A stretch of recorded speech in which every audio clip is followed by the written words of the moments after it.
a late start today, but I am finally getting on with whipping this out.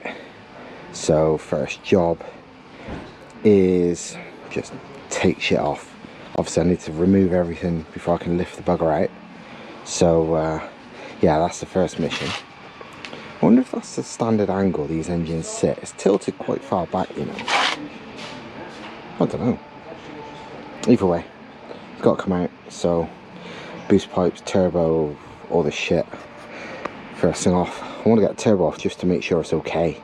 Like turbo wheel and all that, it's not damaged by whatever's going on in the engine, whatever's hurt. Right, a few hours later, because I didn't start this till about 6:30 and it's about 9:15 now, so starting to lose the light, so I think it's enough of this for tonight. I've got a fair bit of the Corolla apart.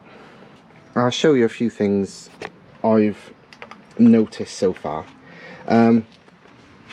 As you can maybe see, if I can get the light right, that one oily as all hell. Nothing obvious that you can see yet, but it's mega oily. This one a little bit oily, but I reckon that's reversion from that, because it's a twin scroll manifold, so 1 and 4 is connected and 2 and 3 is connected, and the way it's wet on the outside of that port but not on the inside, not near the valves, says that probably has gone backwards from that. And this one dry as a bone. So yeah, we know what's wrong with, well, we know this one's the faulty one, but as yet, not until we take it apart, I don't know what. Onto the bits, I'll show you what I've got. This is exhaust manifold, not a normal 3SGT manifold, as you can probably tell. It's a WRC one, so that is the anti-lag ports for each cylinder. Bloody big too. So yeah, the homologation versions, the ST205 WRCs, how many did they make? I think they made 500 of them, or I think that's what, yeah, it's Group A homologation, so it'd be 500. Had this special manifold for anti-lag. It comes with the pipes as standard, but I'm pretty sure they don't use these pipes. It's just they have to have pipes on there for homologation reasons. I'm pretty certain the pipes that are used are far bigger than these, because also it makes zero sense to have, you know, big ports and then tiny little air pipes. I mean, even the you know, even the bolts that go in the back, the top, look how big the holes are. You know, it's not for those pipes. This is the other side of the manifold. It is twin scroll as standard, as you can see. The flange is a funny one. It's wow, this Toyota CT26 flange. It's kind of, it's bigger than T3, not quite T4. It's very near T4 flange though, just with a much bigger gap in between here. It's got a crack there, but nothing much, and it really would benefit from some porting by the feels of it. But yeah, I would honestly say this manifold's bloody good and would be capable of a lot of power. I mean, I know it is, because, well, I've already done 150 in the standard half mile with this, and it certainly weren't a problem with that. And you know, whatever power that is to do that is a lot, we know that. So yeah, that's that. This is the downpipe. This is what came with the car. It's a 3-inch downpipe, but it's not brilliant. I mean, look, this is the thing, it's a lot like a Subaru one, but I think in an ideal world this would be bigger and longer, but I think this is the shape it is because the alternator's in the way otherwise. So in standard turbo position, this is probably about as good as it gets. It's not bad. It's a lot better than most, but it's not perfect, I must admit. I would, in an ideal world, I'd like better. Hopefully you've seen, well, you probably wouldn't because years ago, but I did a whole video about these turbos. So if you watch out, you'll see a lot about this, but they are twin scroll, twin internal wastegate. I have ported the hell out of these. These holes are never normally anywhere near this big, but they are, you know, a good size now. I could port them more, and if I'm reusing this I will, because there's certainly a bit more to go. So yeah, but I did it years ago. But, and again, if you look at these ports, these are much larger. These are out to the gasket size versus the ports on the head, on the manifold. I mean, look at the difference in port size. Maybe with a torch it'll show it even more obviously. Same flange, same things, just unported and ported. So yeah, I would say there's a lot to be gained on this manifold with porting. The only bad news I found out of all of this, and to be honest, I kind of saw this coming. I hoped it wouldn't be, but it might be. Compressor wheel, perfection, no play, no nothing, lovely as ever. Turbine wheel, let me show you. Exducer looks perfect, looks brand new. I mean, it hasn't done many miles, so I'm not surprised. This aftermarket one with less blades and thinner shaft and a lot more flow, I mean, it's an awesome design wheel. Unfortunately, I don't know if we can see, the light is failing on me fast. Maybe if I put it on its side.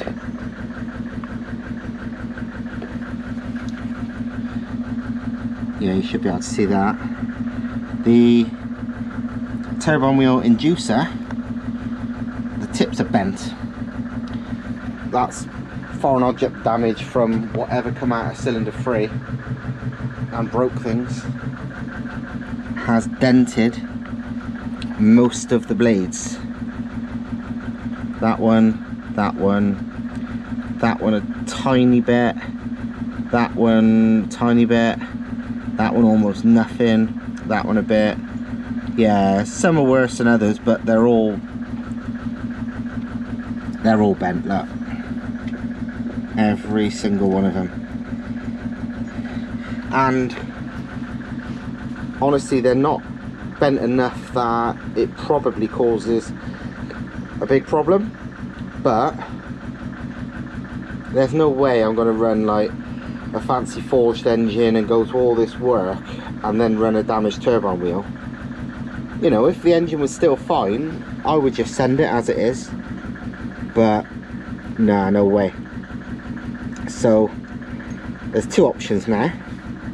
Is I get this rebuilt, get another one of these wheels. I can't remember what they cost, but they wasn't particularly expensive, under £200 I'm sure it was, and get the turbo built again, or I, as usual with me, get carried away and do something bigger and crazier. I mean, at the moment the turbo is the limiting factor on the engine. The engine has already done over 600 brake with a little GT35 on it. This wouldn't do 600 brake. This will do over 500, which is plenty really, but the engine would do a lot more if I wanted it to.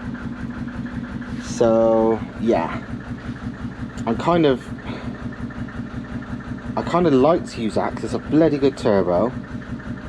I really like, you know, this CT26s are, as standard turbos go, bloody fantastic in my opinion. They're very underrated. The standard ones are nothing special, but the potential they've got is way more than 90% of turbos out there. You know, wow, way more than 90% of or 99% really, of production car turbos out there. They are bloody brilliant. But obviously it's broke. You know that thing I always say about things escalating quickly? Well, this. This is just shit I'd lying around. So obviously that's the 3S that's going in the built one. That's the manifold of the Corolla, the WRC one. In between is a CT26 to T4 twin scroll adapter, which I've owned for ages for reasons I can't even remember. And that is a bloody great big whole set. Well, it's not that big, it's what's basically a HX52. I think this one's tagged HE500, but it's a HX52, 16 centimeter. And it looks fucking awesome. But, and I hate to say it, this won't work. Not at all. Because while there's clearance on the engine, unless I'm not going to run a fucking gearbox, it ain't going to fit. I don't know where you can see that, but it pretty much overlaps the gearbox backing plate. And also just there on the normal engine is all of this shit. So you've got the slave cylinder goes there, and that's the starter motor there, which goes there. So yeah, all of this goes all of there. So no, that ain't happening, which is annoying because it looks cool as fuck. The rest of this video I'm guessing I'm going to be filming tomorrow when I bring some other turbos and do some mocking up on the Corolla, because otherwise it's gonna bug me to fuck if I don't work out what I'm doing. You know me and turbos and tuning, I'm a bit obsessed anyway, so if I don't know the plan, it's gonna drive me nuts and I'm not gonna stop fucking thinking about it. So I better get on with it, otherwise I'm just gonna get no fucking sleep. Another day at the workshop, and I'm messing about with the turbo again. As you would have seen earlier in the video, I tried that adapter that I had lying around on the new engine to see if a big turbo would fit, and it looked like no, it's gonna hit the gearbox. So it literally mounted up fine with no gearbox, but there was no way, it was overlapping the gearbox backplate. So I thought, well, maybe a smaller frame but big turbo is an option. And I know, for example, that was HX52, and HX35, 40 and even HX50 in all honesty are a much smaller external frame. Internally they can be made massive. Lee Connor, my friend who's got the crazy 8-second Rover K-Series powered Lotus, he's running what's basically a hybrid HX35, and he's got a 67mm inducer compressor on that, and 67mm is basically similar, well, the same or bigger for most than even one of those HX52 compressor wheels. But physically the external housing is way smaller. You know, they can take a surprisingly big wheel. So Lee said, why don't you fit one of them? And I was like, I'm not really sure if that fit. But as I've got loads of spare, knackered, whatever turbo bits, I could easily, well, I thought I might be able to, so I checked, see if I could make up basically a mock-up turbo. So nothing internally, but suitable compressor, exhaust housings and core of a HX35, HX40. In fact, I was trying to find a T4 flange HX40 because T4 twin scroll is what that adapter is. And although HX40s are quite rare in that spec, I found one and basically make up a mock-up turbo to see if it fit. Unfortunately, the answer is still no. Unfortunately, even that, if you place that up to the adapter, wouldn't fit. Because the problem is, whoever made that adapter clearly has never seen a 3SGT mounted in a car, because while it fits the car, fits the engine, it doesn't fit with a gearbox attached. Because like I said, not even the stock turbo, which realistically is a frame size you wouldn't be fitting any aftermarket turbo smaller than to it, especially when it's fucking T4, so likely way bigger, but it don't fit. I'll show you. Thankfully, the engine's still in the car, so I could mock it up. This is with a HX35, HX40 frame turbo, and realistically this is as small as you can get for big power. I mean, you can fit some big fucking wheels in these.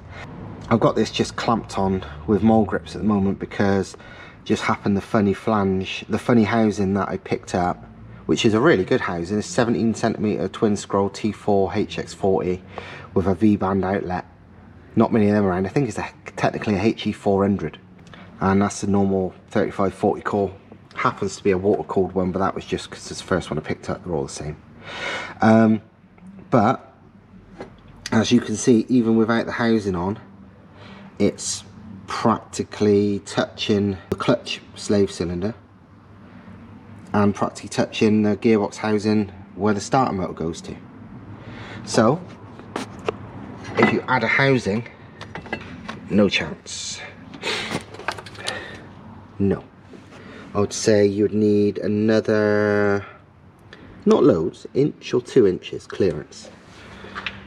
But to me at least, what that does mean, I'm going to check now with some sort of estimations and mock-ups, is if that adapter was different, say if that adapter was angled so it moved the turbo out a bit, it'd be fine. There's enough room from the outlet to make a adapter to go to the current exhaust as well, like a downpipe. Just needs to do like a 180 this way and then another 90 back. All it'll clear the dipstick. Might have to modify the water hose, but seeing as it's some giant fucking wavy thing, that doesn't matter. Intercooler piping, from the compressor outlet to the intercooler inlet will have to be different to before, but that's not bad because the old setup I thought was crap. It was practically touching the downpipe. It went down there to down there. You know, I can think of something for that.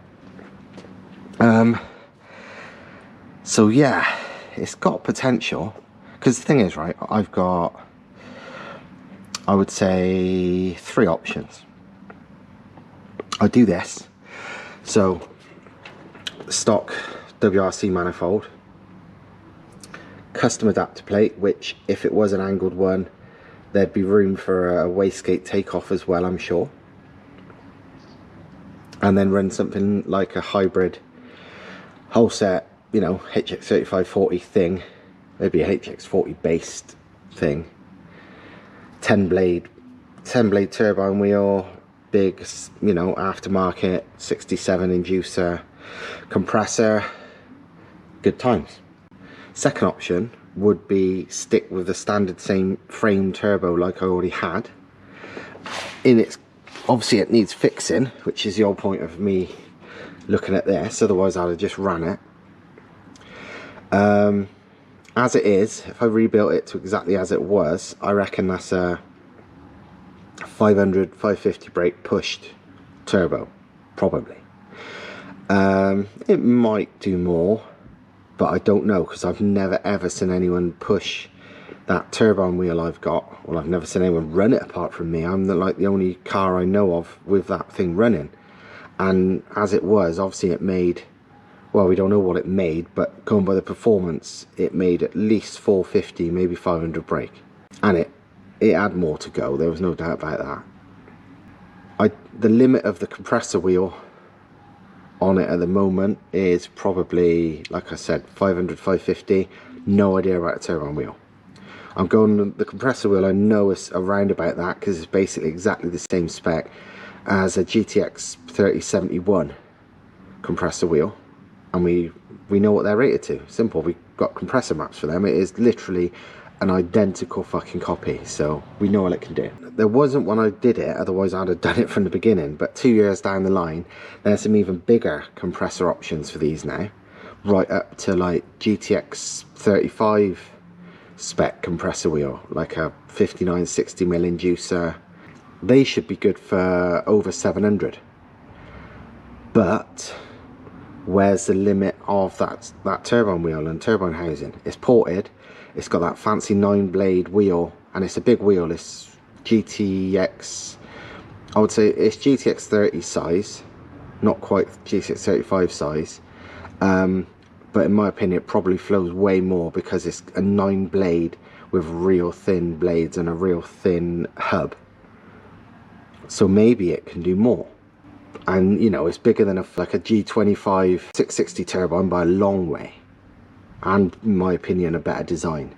And if that can do 660, then yeah, potentially I can build like a stock frame 700 plus horsepower turbo, possibly, but I don't know. It's, you know, that will make it easier in a lot of respects because it's all stock replacement stuff. I would probably be trying to optimize it as much as possible, so I'd flog this manifold, even though I believe it's very good, and it's not even ported yet, but ported it'd be much better.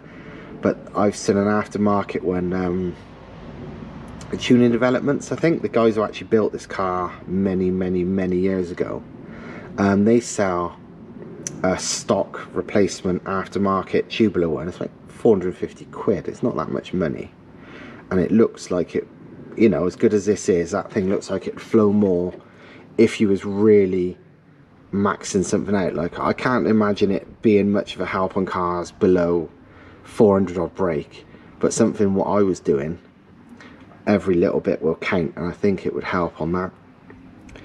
So yeah, one of those manifolds and a stock replacement turbo like I had, but better than ever, is option 2.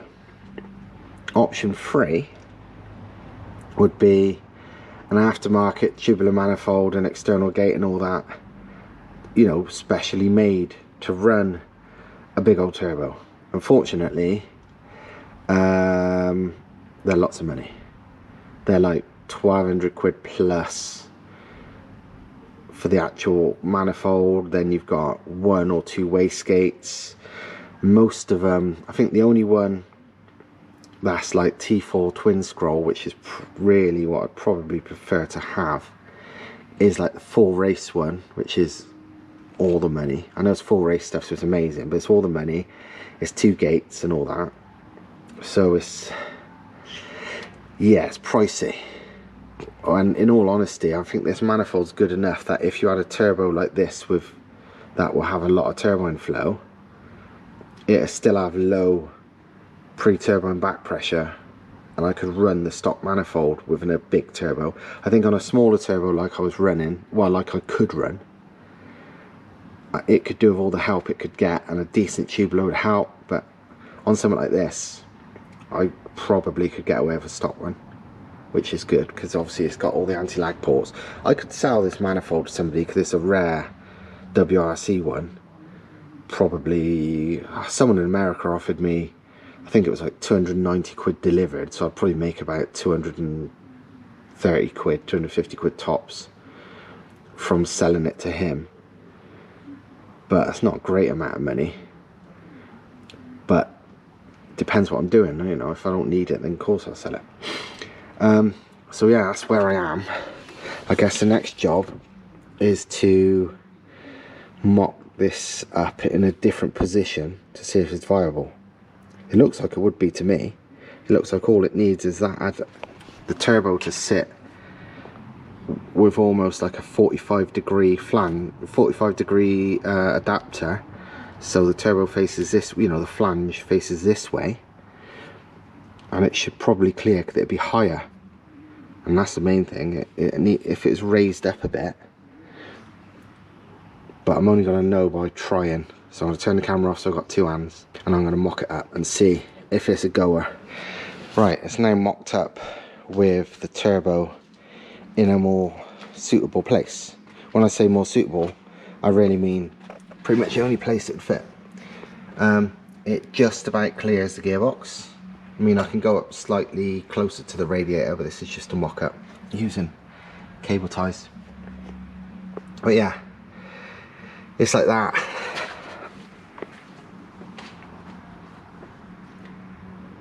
Enough room for the downpipe still, not a problem. Could use a small adapter and a factory manifold.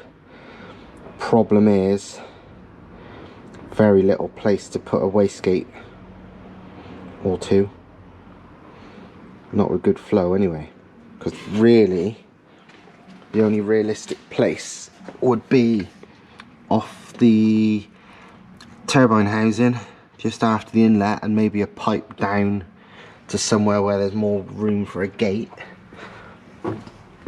But where there would be more room for a gate is probably where the downpipe would have to go. So I'm not entirely sure that would be a goer.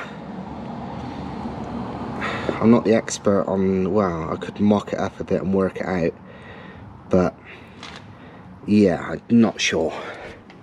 Another option would be a custom manifold that basically keeps the turbo in roughly the same place, but obviously that adds extra money to the things, because I'd like it still to be twin scroll for spool purposes. Another issue would be pipe work from the the compressor outlet to the intercooler. In all honesty, there's no simple solution for that, but also, in all honesty, there's a ton of room just there, and maybe this would be the time to go to a big water to air in that massive space above the gearbox where that's currently unused. All that was ever there was a little catch tank. So a big water to air, get rid of the front mount, add a big radiator at the front so the water to air stays effective even on like long pulls.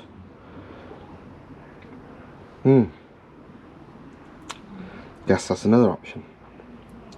Obviously another option would be keep the intercooler where it is, put the radiator in the back, and then I can run any turbo setup in any position I want with tons of room, because it's only really the radiator stopping, things being a lot more spacious. I suppose if that really was the case, I could just get a slightly shorter radiator and move it forward as well. It's been at least an hour since the last clip on this video, and I've done absolutely nothing. Well, no mechanical stuff. I've been sitting there on my phone researching and thinking and speaking to my mate Lee Connor, the guy with the mental Lotus again, because again he's kind of been there and done it, and there's no bullshit and no sales talk. So, and it's one of the few people I sort of listen to his opinions on turbo shit. So yeah, trying to decide some stuff. Basically, I'll tell you the sort of situation, regardless of what manifold and whatever will be going on this. I've probably realistically got a choice of one of two turbos, or not really one or two turbos, but I got a choice of either the standard frame turbo or something big. You can make a HX40 like this easily with parts that are widely available, a 6767, which most of these people rate these sort of hybrid 6767 HX40s to 950 horsepower, and whichever way you pull it, a 6767 is making a lot of power. It's like a 700 plus horsepower turbo no matter what. And yeah, I certainly can fit it in here, and I've got a lot of room for like a water to air charge cooler there if need be, and then I could have charge cooler rad where the intercooler was, and maybe even a small ice box if I needed to for special events. So I don't know what to do, but that's probably the two most realistic options. Stick with a standard frame and see how far I can push it. I'm fairly confident it would go to 6. More than that I don't know, but it's like, how long? 6 is mental. 6 will, you know, destroy 99% of fucking the supercars on the road. But is it going to be enough for me? Is it right for me? Or should I just go Big Daddy straight away and something like that? I mean, I don't care about dyno numbers, couldn't care less. I'm not building this for drag times because I don't want to sacrifice, I don't want to run slicks, I don't want to this, that, the other. But I am interested in standing half mile and standing mile stuff. And also, what I'd love to do, which just is a throwback from working at Redline, is I'd love to be able to hit 200 mile an hour in the space of Brunton. Presume that's still available, I don't even know anymore, it's been so long. But Brunter's when we used to test it, we probably had about 1.2 miles worth of acceleration. Honestly, I think you can do that with about, going previous experience with cars we timed at Brunter's, 650 brake you can do it with, if everything's about right. Maybe a bit less, maybe 600. But it has to have the right gearing, the right everything to match, but this car kind of has. And yeah, to be honest, I'd love to do 200 in a standing mile, but how possible that is, I don't know. Well, it's just much more power. So yeah, I don't know. I'm kind of inclined to go 67 with that. But obviously it's great having a fucking bolt-on turbo, you know, stock replacement, stock looking, that can do 600. But I don't know if that's going to be enough for me long term, because I'm fucking mental for power. Do you know what I mean? Most people could, you know, can't even fucking imagine the performance this thing had anyway. It was already like supercar beating. But supercar beating and enough for me is two very different things. I need it to be like, I can't see fast enough for it to be able to drive it properly. And the only car I've ever driven which was like that was a 9-second 160 mile an hour terminal speed drag car. So, you know, a lot of power, probably about 900 brake per ton, I think that thing was, probably, maybe a bit more. So I don't know. This thing being, no doubt, slower spooling, being a 67 would probably help with traction too. Certainly lower pre-turbine back pressure, which is better for engine health. If I could get hold of a Caldina inlet manifold, some of them, not all Caldinas, but certain ones are side feed, which would be good, because then it'd be even better with a big water to air there, straight to a side feed inlet. Although, to be honest, it's no big deal to have a fucking 90 straight to it from that anyway, so whatever. Pretty sure that inlet's different to the one I got over there as well. I think the one over there is a later one, but it's still front feed, centre feed, whatever you want to call it. Also, I like big turbos, and that looks fucking amazing. Fuck those. I don't know. Tell you what, everybody just like this video. Everyone click like. I don't care if you don't like it, just click like. Everybody. See if it suddenly gets more views just because everybody's got millions of likes on it. The end. Bye.